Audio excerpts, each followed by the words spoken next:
Israel has been shielded and act with impunity for far too long, and it's been shielded by the West and by the UK, by the USA, by Europe in general. So, you know, there's so many... I mean, you're not shielding. You're not shielding Hamas. You designate Hamas as a terrorist group, and you don't deal and do business with Hamas, but you deal and do business with Israel. You sell Israel arms. You have business and you visit and you have normal relationships.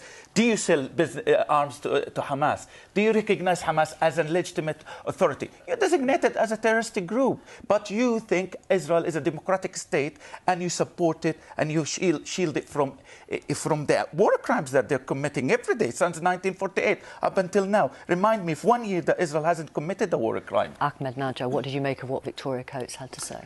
I think she doesn't know what's going on there, and if we are only to talk about Gaza, that being the problem, and focusing Gazans are the problem, and that's where, if we move Gazans out of Gaza, then we will have peace and prosperity.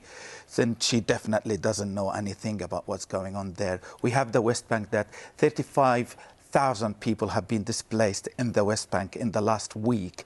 And we have in Jenin camp and other cities around in the West Bank, there has been massive attacks, Israeli attacks on the towns and cities. And we have the settlements expanding every day. And we have 3 million Palestinians in the West Bank, 2 million Palestinians inside Israel. What are you going to do with those? Are they also going to be the problem and you want to move them somewhere else? President Trump was asked by a reporter in the Oval Office, what about annexing the West Bank? Is that next? And he said he didn't want to talk about that tonight. Do they want to leave and live in Egypt and Jordan? No, they absolutely don't. And I'll tell you a story about my father. He stayed at our home in Jabalia at the very last minute, and he was pulled out from under the rubble, and he was lucky to be alive. He didn't want to leave.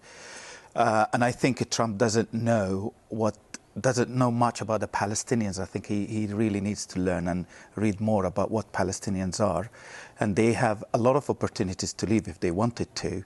And once the borders with Egypt was wide open, and people went to Al-Arish, the first Egyptian town, and they went back. They just went, did some shopping and got back to Gaza. Not one single person carried on to go to Cairo or anywhere else. I want to read some more quotes from President Trump tonight. We're actually seeing pictures of your family. Who is that in that beautiful picture? These are my parents, and this is my mum making a traditional Palestinian pastry. And you know what President Trump says about people like your mum? What he said tonight was, the only reason they are still in the Gaza Strip is because there's been no alternative. That they are living in hell, he says, and Palestinians are going to love it where they go next. These are all quotes. They are going to be in love with it. I think we have to think about who made Gaza hell. America has always helped Israel to make Gaza hell, and they have given them all the weapons and unconditionally supported Israel to make it hell. And it is kind of like to frame it that way when you really want to ethnically cleanse the Gazans. Is that how you describe it? Is that how this Trump plan Absolutely. seems to you? I mean, there's no other way of describing it.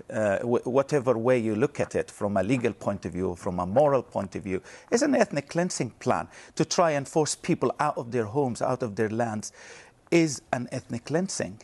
Has President Trump's words, has this notion of wanting to move people, has it filtered through to your parents, to your wider family? I mean, initially, when I was talking to my family, they thought it was just Trump talking. But when he actually said it multiple times now, and reiterated what he said multiple times, it is scary for them.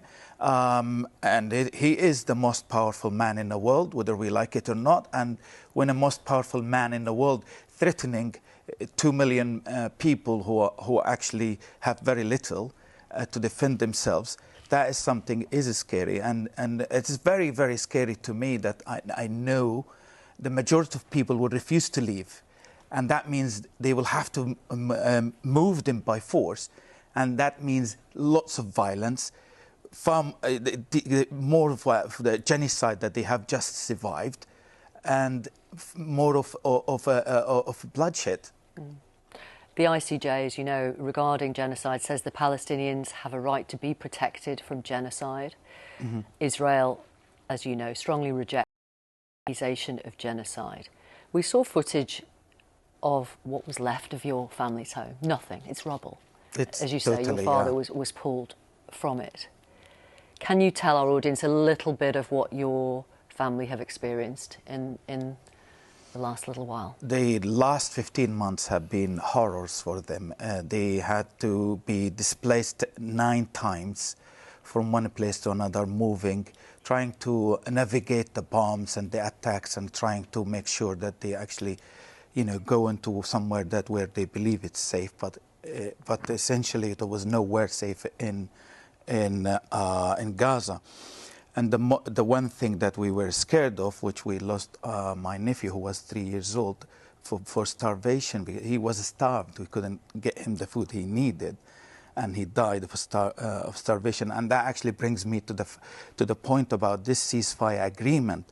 If you see the very terms and conditions of this ceasefire, shows that Israel is committing a war crime by collective punishment, that they don't want to allow humanitarian aid in unless Hamas releases the hostages. And that thing by itself, to me, is committing a war crime. Collective punishment is a war crime. Assume that Hamas doesn't want to release the hostages. Should you kill the 2 million Palestinians in Gaza? Let's assume that. Let's assume that they don't want. They decide, actually, we don't want to release the hostages. Is Israel and America going to kill the 2 million Palestinians in Gaza?